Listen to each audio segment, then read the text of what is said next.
if I were to, like, somehow get my hands on your Spotify history from April of 2020, what exactly would it say about you? Oh, man. I mean, for most of us, if we're being totally honest, that era's soundtrack was basically just the sound of panic. Right. It was all doom-scrolling anxiety or, maybe some nostalgic comfort music just to numb the shock of the world shutting down. Exactly. But today, we're actually opening up a very different kind of digital archive. Yeah, we're looking at the digital footprint of a man whose world was quite literally collapsing around him. A guy who was kicked out of a foreign country with, like, 48 hours notice. And whose entire career trajectory was just abruptly upended. But the crazy thing is, if you look at his playlist from that exact moment, it doesn't sound like panic at all. Not even a little bit. It sounds like this frantic, joyous, incredibly focused blueprint for building an empire. So welcome to the deep dive. Today we've got a really fascinating mission. We are exploring the specific musical DNA of author David Ward during one of the most profoundly transformative periods of his life. Yeah, and we've been given access to what he calls the Core Arc playlist, which is this highly specific sequence of 28 saved tracks from his digital archive. Spanning from late February to June of 2020, right? That's the exact window. Yeah. But we need to make something very clear right out of the gate. We are not just analyzing some random assortment of background music here. No, absolutely not. This playlist is essentially a living, breathing map of his upcoming memoir, The Geography of a Life. Which is just a remarkable chronicle of his journey. Yeah. It tracks his evolution from working inside these hyper-regulated pharmaceutical plants, Eli Lilly down in Cork, Right. Ireland, Right. all the way across Europe, to ultimately building these massive technology and AI institutions over in Switzerland. So we're going to walk through this chronological soundtrack, track by track, artist by artist. And to be clear, we aren't going to sit here and read any song lyric. That's not the point. Instead, we're looking at the when and the why of this music to unlock the core chapters of his memoir. And more importantly, to extract some really incredible lessons about how to build a life on your own terms. So let's set the scene. It's late February 2020. Oh, wow. Just thinking back to that weird liminal moment right before the lockdowns is wild. Right. It was so tense. And David is at the absolute top of his game, but he's also carrying a lot of invisible weight. So what's the very first track saved in this era? Well, on February 28th, specifically, he saves a track by the UK group The Streets. It's called Let's Push Things Forward. Let's Push Things Forward. Okay, that's a pretty telling title. It really is. And around this exact same time, his saves are incredibly intense and, culturally dense. What else is he looking at? He's bookmarking a GQ interview between Kendrick Lamar and the legendary music producer Rick Rubin. Oh, wow. Yeah, and he's saving a long-form video essay by Trap Lore Ross titled The Trial of 6IX9INE. Okay, so that's a very specific mix of media. Why is he saving all of this right at that moment? Well, to understand that, you have to look at the chapter of his book titled 48 Hours. Ah, right, the Boston trip. Exactly. David had planned this meticulous, dream-come-true 3-week trip to Boston. The entire goal was to reunite with his childhood heroes from the Cork football scene. Guys he deeply looked up to, right? Like Lyndon Keeley and Kenny O'Regan. Yeah, he wanted to stand in South Boston on St. Patrick's Day with the guys who basically shaped his youth. So he lands in America. He reunites with his heroes. The trip is going exactly to plan. It's perfect. Lyndon picks him up. They're laughing in a basement, catching up as if no time has passed. He goes to a local bar called Shenanigans. He is literally living the dream. And then his phone rings. Yeah. It's his travel agent. History just literally steps into the room. A travel ban. Yep. Initiated by the Trump administration, just abruptly announced the borders are closing, and David is told he has exactly 48 hours to leave the United States. That is brutal. A meticulously planned 3-week dream trip just violently slashed to 2 days. He is being sent back to an Ireland and honestly a world that is fundamentally altering. I want to ask you, the listener, to think about this for a second. Have you ever had history step into the room and cancel not just your plans, but an entire era of your life? It's a profound psychological shock. And for David, it was way beyond just the disappointment of a ruined vacation. Because of his professional background, which he talks about in the chapter Afraid of Never Leaving. Right. For 9 years, David was an engineer doing validation for pharmaceutical systems at Eli Lilly. Let's pause and unpack that, actually, because if you aren't in engineering, validation just sounds like a corporate buzzword. Oh, totally. Like, what does a validation engineer actually do? Well, imagine you are building a complex machine, say a commercial airplane. The design engineer draws it up, the mechanical engineer builds it. And the validation engineer is the guy whose entire job is to systematically prove on paper that the machine will never, ever fail under any circumstance. They model every single failure point, every extreme temperature, every pressure drop, every worst-case scenario. Yeah, and for a pharmaceutical plant making life-saving drugs, you have to prove that the system does exactly what it claims to do, with zero deviations. So David's entire professional worldview, his whole brain, was built on one unyielding phrase. If it isn't documented, it didn't happen. Exactly. He is a man who models worst-case scenarios for a living. He's the ultimate control factor. But, and here's the kicker, how do you validate the entire globe shutting down? You can't. The system he couldn't model was the world itself.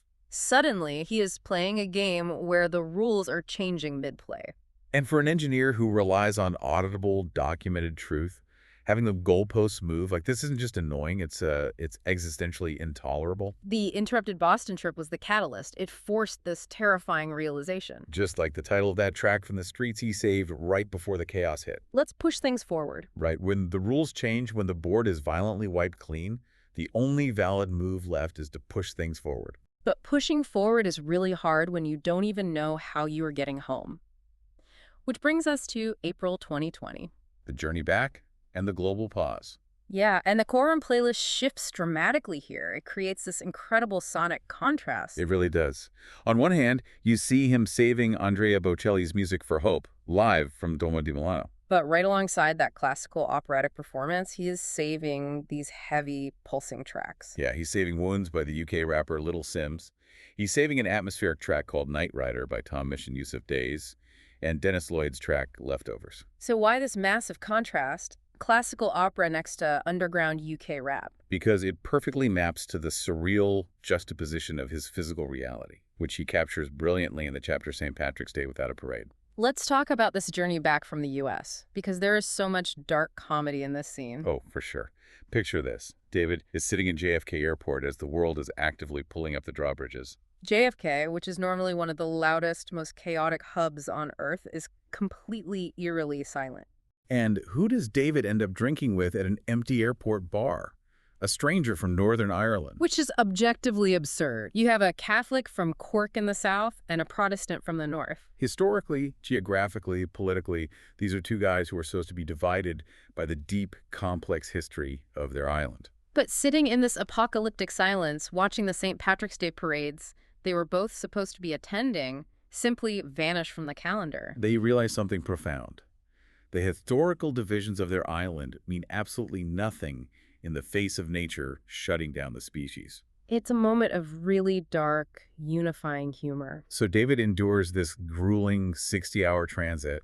He finally lands and wakes up in a completely empty Belfast. And then his uncle picks him up. Right. And together, they drive the entire length of the island from the north all the way down to Kinsale on the southern coast, just so David can lock himself in his childhood bedroom to quarantine for 14 days. Just imagine the scale of that global pandemic shrinking down to the size of a single car driving down a deserted Irish coastline. Just a guy and his uncle crossing a country that looks like a ghost town. It is the ultimate liminal space. A bridge between the man he was and the man he is about to become. And that liminal space is exactly what that April section of the playlist sounds like. You have the haunting, solitary stillness of Andrea Bocelli singing to an empty cathedral in Milan. Which represents the vast global solemnity, mapping directly to David's quarantine on the Cork coast. He explores that in his Origins chapter. But underneath that solemnity, you have the pulsing, defiant underground beats of Tom Misch and Little Sims. It's like a secret heartbeat. It's the sound of a guy using rhythm to keep himself anchored to his identity while the world outside goes completely silent. So he survives quarantine, he makes it through the isolation. And as we move into May and mid-June of 2020, the summer months arrive. And if you look at the Korak playlist during this period, the energy doesn't just shift, it completely explodes. Yeah, the tracks become wildly eclectic and vibrant. We get Stephen Marley's reggae anthem In a D Red. We get thick, southern hip-hop with big boys in the South. And suddenly, we are hit with high-tempo electro swing from Caravan Palace with their tracks Lone Digger and Rocket for me. Not to mention gritty alt-rock from Dead Pirates with their song Yu-Gi-Oh! And Cruel Santino's genre-bending track, End of the Wicked. This eclectic, colorful burst of music is the official soundtrack to the chapter titled Friar's Lodge. Because while the rest of the world was trapped in solitary doom-scrolling, David spent 16 weeks locked down at a property called Friar's Lodge in Kinsale with three great friends. Barry Tierney, John O'Connor, and Matt Osei. And they didn't just sit around waiting for the world to end. They actively created this incredible, vibrant micro-world. The book describes them drinking port together in the evenings. They did physical labor, uncovering these ancient stone walls on the property that had been hidden under decades of overgrown ivy. They literally excavated the past while the future was on hold. And most importantly, they made music. Yeah, Barry Tierney is a musician, and he decided to live stream performances to the town of Kinsale. A town that, like everywhere else, desperately needed some life, some art, some connection at that moment. And David, leading right back into his engineering mindset, stepped in as the sound engineer. He worked alongside Johnny Potts to build the technical setup, ensuring that the broadcast went out to the community flawlessly. I really love this part of the memoir because it totally challenges the standard depressing narrative of 2020. It really makes you wonder, what if the era the rest of the world desperately wants to forget was actually the freest, most joyous chapter of your life? Think about it like a pressure cooker.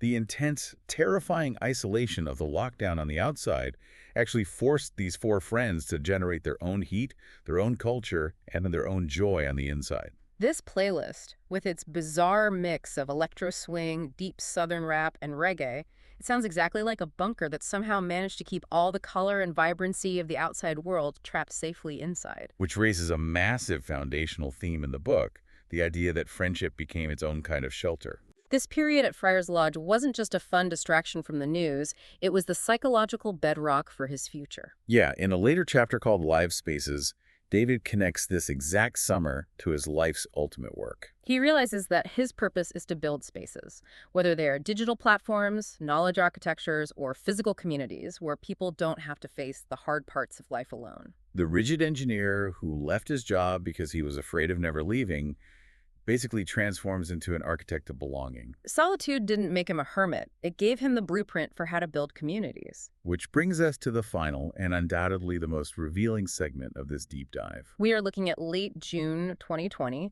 The Cork playlist culminates in this incredibly dense, rapid-fire cluster of saves in his archive. He is heavily name-dropping complex UK underground rap. We are talking about artists like Dabla with the tracks, Tweeters, and Death Moves, and Sam Wise with Rack Up. He's also saving high-energy US rap, like JID's massive track Never, alongside saves from the Flatbush Zombies, Snoop Dogg, Smino, and Kelvin Colt. But here is where the archive gets truly fascinating, because it's the non-music saves that really give the game away. Right.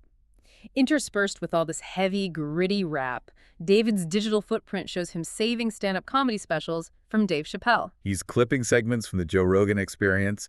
He's saving compilations of absurd TikTok memes. He watches a mini documentary on NYPD gangsta cops. And then right in the middle of all of this, he saves a highly technical tutorial video on how to build a DIY infinity mirror coffee table. I mean, I know what you were thinking. Let's play devil's advocate for a second here. Oh, for it. If you look at this list, a DIY coffee table video, TikTok memes, and Joe Rogan clips sandwiched next to Snoop Dogg, that doesn't immediately scream visionary tech architect. No, not at all. It sounds like a guy who is just incredibly bored in lockdown. Right. Exactly. How on earth do you draw a straight line from a DIY infinity mirror to building advanced AI platforms? Well, to understand that, you have to read the musical DNA section of his archive and cross-reference it with the chapter titled Machines. Let's start with the music. This heavy lean into UK underground rap is incredibly specific. UK underground hip-hop is wordy, it is hyper-literate, it requires insane breath control, and it is entirely unglamorous. It requires pure discipline. And that sonic discipline perfectly mirrors the gritty, physical discipline forged in David's youth.